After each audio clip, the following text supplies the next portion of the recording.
एक बार एक संत थे। वे रोज प्रातः काल गंगा स्नान करने के लिए जाते और गंगा में स्नान करके पूजा अर्चना करते। एक दिन वे संत जब गंगा स्नान के लिए गए तो जब वे स्नान करके अपने दोनों हाथों से अजूरी बांधकर सूर्य को अर्घ्य देने लगे, ठीक तभी एक बाज एक चूहिया को अपनी चोंच में पकड़ कर ले जा रहा था। उस बाज की चोंच से वह चूहिया छूट गई और संत की अजूरी में गिर गई। अपने हाथ में कुछ गिरने की बात सोचकर संत का ध्यान टूट गया और उन्होंने आंखें खोली। उन्हें अपनी अजूरी में एक चूहिया नजर आई। चूहिया को देखा कि वह डर के मारे कांप रही थी।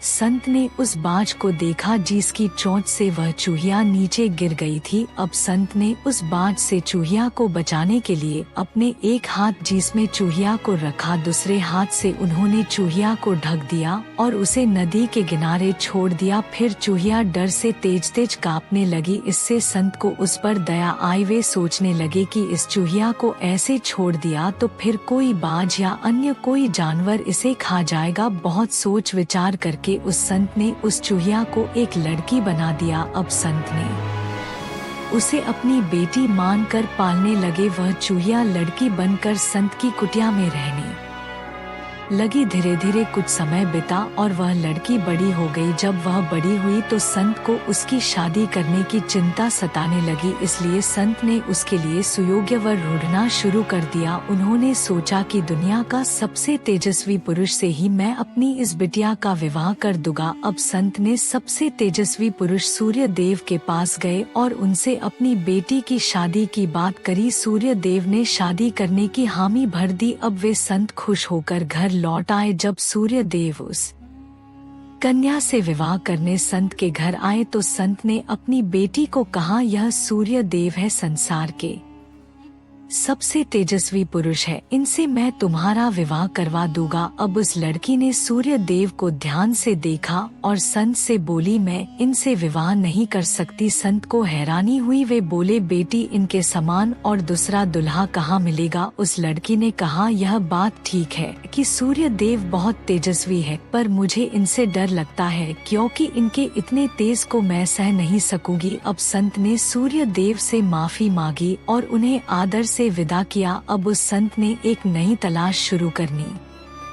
अपनी कन्या के लिए सुयोग्य वर पाने के लिए उन्होंने अब चंद्रदेव से अपनी बिटिया का विवाह करवाने की सोची। इसलिए वे संत चंद्रदेव के पास गए और उनसे अपनी बिटिया से विवाह करने का प्रस्ताव रखा। चंद्रदेव ने उनका प्रस्ताव स्वीकार कर लिया और वह बोले, ठीक है, मैं तुम्हारी बेटी से विवाह करने के लिए तैयार हूँ।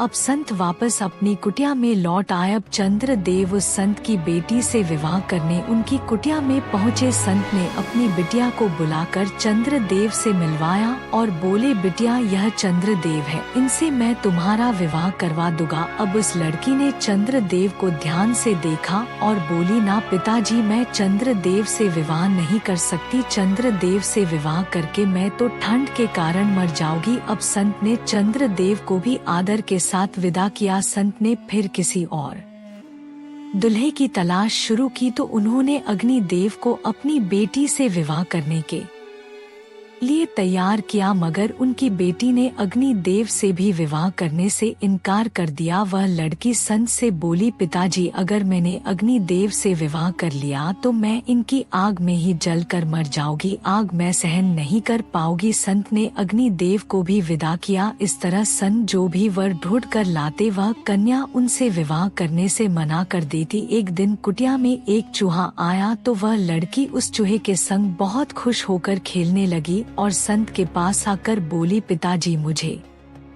यह चूहा बेहद पसंद है, मैं इससे विवाह करना चाहती हूँ। संत बड़े हैरान हुए और बोले, बेटी, मैंने तेरे लिए एक से बढ़कर एक दुल्हे खोजे मगर तुझे उनमें से एक भी पसंद नहीं आया और अब तुझे यह एक चूहा ही पसंद आया। तब वह लड़की बोली, हाँ पिताजी, मुझे यह चूहा बेहद पसंद आया है, मुझे इसके संग रहने पर खुशी होती है, इसके संग रहने में आनंद मिलता है। संत समझ गए कि यह मेरी भूल थी कि मैं एक चूहिया को लड़की तो बना सका पर इसकी प्रकृति, इसकी नियति को नहीं बदल सकता था। इसकी नियति तो चूहिया ही है। फिर यह बात मैं कैसे भूल गया भला। एक चूहिया को सूर्य, चंद्र, अग्नि, वायु जैसे महान वर पसंद आते। अपनी प्रकृति के चूहे को देखकर कितनी खुश है। संत ने तुरंत उस कन्या को वापस चूहिया बना दिया और अब वह चूहिया चूहे के संग चली गई थी। निष्कर्ष, जिस प्राणी की जैसी प्रकृति होती है उसे वही रास आता है। वह अपनी प्रकृति के अनुसार ही सोच रखता है। जिसकी जितनी सोच होती है वह उतनी ही दूर की बात सोच सकता है। उसे क्या लेना संसार की अन्य किसी बात से, क्योंकि उसको नियति ने जो प्रदान किया है वह उसी में ही संतुष्ट हो सकता है। इंसान अपनी सोच व सामर्थ्य से अधिक नहीं सोच सकता। उसकी पसंद उसकी अपनी सोच के आधार पर होती है।